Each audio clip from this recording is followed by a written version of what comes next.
અશ્રુના બિંદ પડે છે. આ દ્રશ્યને જોઈ અને ધર્મરાજ યુધિષ્ઠિરે પ્રશ્ન કર્યો, અર્જુન શું થયું, શા માટે રડે છે? કુળની લાજ જાય એવું કામ થયું? કોઈ સ્ત્રીની તું રક્ષા ન કરી શકો, કોઈ ભૂખ્યાને ભોજન ન કરાવી શકો? એક પણ વાતનો જવાબ અર્જુન નથી આપતા, મૌન રહ્યા. પણ એક પ્રશ્ન અંતમાં ધર્મરાજે કર્યો, જેના વગર તારું જીવન નકામું છે, એ કૃષ્ણ વિહોણો બનીને આવ્યો એટલા માટે તને દુઃખ થયું એટલે રડે છે તું? ચોધાર અસુરે રડી પડી અને અંતે અર્જુન એટલું બોલ્યા છે કે મોટા ભાઈ, હા, જેના વગર મારું જીવન નહીં, આ દુનિયાના તમામ જીવાત્માનું જીવન અધૂરું છે, નકામું છે, એ કૃષ્ણ વિહોણો બન્યો. હું એકલો નહીં, આ દુનિયા આખી કૃષ્ણ વિહોણી બની છે. કારણ ભગવાન કૃષ્ણ હવે આ ધરતી પર નથી રહ્યા, સ્વધામગમન થયા છે. કૃષ્ણ સ્વધામગમન થયાના શબ્દો સાંભળ્યા, અતિશય દુઃખ લાગ્યું. મોટા ભાઈ, હું એનો એ જ અર્જુન, મારા હાથમાં એનું એ જ ગાંડીવ, એના એ જ તીર કામઠા.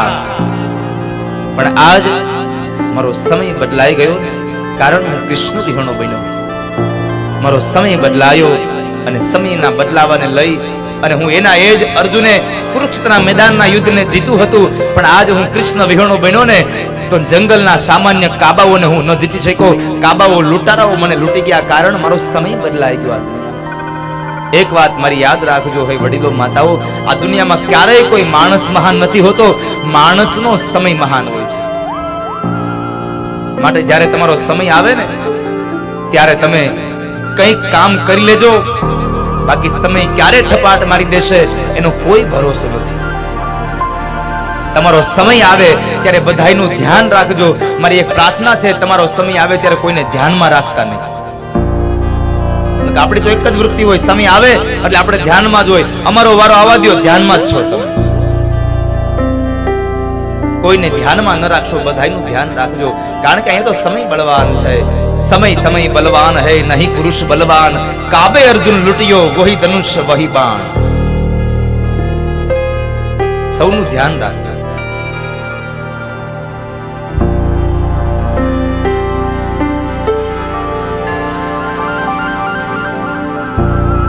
અર્જુનની વાતને સાંભળી અને પાંડવોએ નક્કી કરી લીધું કે જો કૃષ્ણ હવે ન રહ્યા હોય તો આ ધરતી પર આપણે રહીને શું કરવાનું. અને અંતે પરીક્ષિત મહારાજને રાજગાદી સોંપી દઈ 5 પાંડવો હેમાળાના માર્ગે ચાલ્યા છે, હાડ ગાળવા માટે.